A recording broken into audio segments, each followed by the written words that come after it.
One of the logos that I find particularly interesting is this one. You see, that was actually from a video that I created the other day when I dove into about Egypt. And I honestly thought I would have more questions on the logo portion of the video than I did. So I'm curious how deep you guys look into my videos when I create them. If you just look at them at face value, or do you dive in a little bit and do your own research? At the end of the day, it doesn't matter what you do, and I'm glad that you're here. But when I do something like this, or if I'm telling you to pay attention, I want you to really pay attention. Perhaps deep dive into what it is I'm telling you, because there is levels of this stuff that is, I find it hard to even explain sometimes because this goes in so many different directions. But one of the interesting things is this logo here from the last video. Actually, all of these logos had something interesting, perhaps like the star. You see, that star actually has multiple names. Some know it as the North Star, others know it as Polaris, and it has a few others. I'll put them on the screen. But the interesting thing is what does it mean? You see, that star stands specifically for guidance, direction, and hope. So for this specific video, we're gonna go with guidance. Now, let's go ahead and take a look at the Sphinx. That's interesting because it stands for strength, wisdom, observation, and discreet silence. I suppose before we get too deep into this, I should probably mention, do logos even actually have a deeper meaning, or are we just looking into something a little too deep? My friends, as a fellow creator, they definitely do. As you can see on the screen here, I'm going to post a few of them that oddly enough already have deeper meaning. The next object we'll be taking a look at is the paper airplane looking thing, as we can also see an updated version on the Space Force logo. And let us not forget the interestingly shaped logo here, and there, and here, as well as here. Oh, and Chris Bledsoe recently posted this and this on his X page.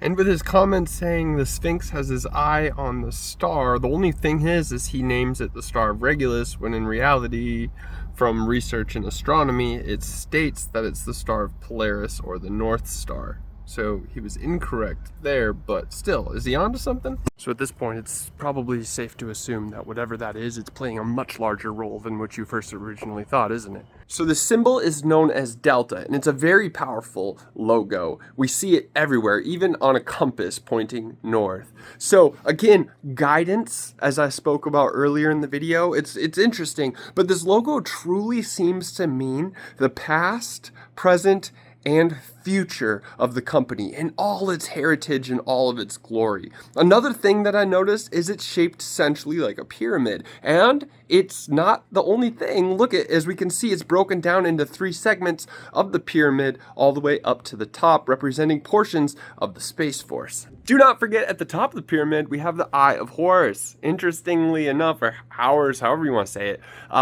it essentially to the Egyptians meant to come awake and be awoken by wisdom and knowledge, which I find sus, and you should too, because listen to what Chris Bledsoe stated. The lady explained to me that in April of 26, there would be an alignment where this star, which is a blue star, of Regulus appears on the horizon in front of the Sphinx, and it would be red. And you know what? This is right. That's what she said. I've actually spoken to astronomers. This is the phenomenal thing about this. Yeah, and she said it'll be red. And when that happens, it would mark a shift into a new knowledge, not an apocalypse. That's what she told me.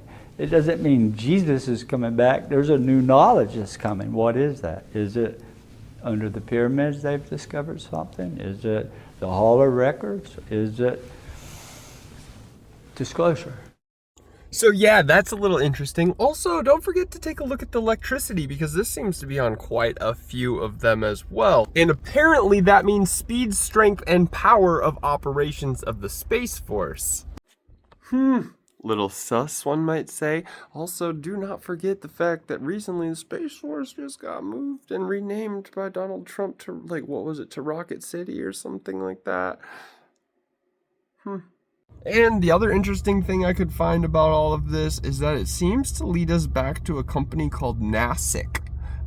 This company specifically seems to have like 15 to 20 people that essentially work inside of the company, and whatever happens behind those doors is so top secret that the people who even work there don't know what each other are doing, and there's only a select few people in the world that can do their job. Check this out. We are the only people who do what we do. You have experts on various systems, various phenomena, other countries. just someplace that directly contributes to the nation's security. The stuff I get to work on is only known by about 20 people. And we actually call it magic and sorcery in the office. And that's kind of what I get to do every day. I get to work on magic and sorcery. When you work at NASIC, you can change the world. And the most interesting part of all of that is NASEC, or however it's pronounced, is definitely connected to Wright-Patterson Air Force Base.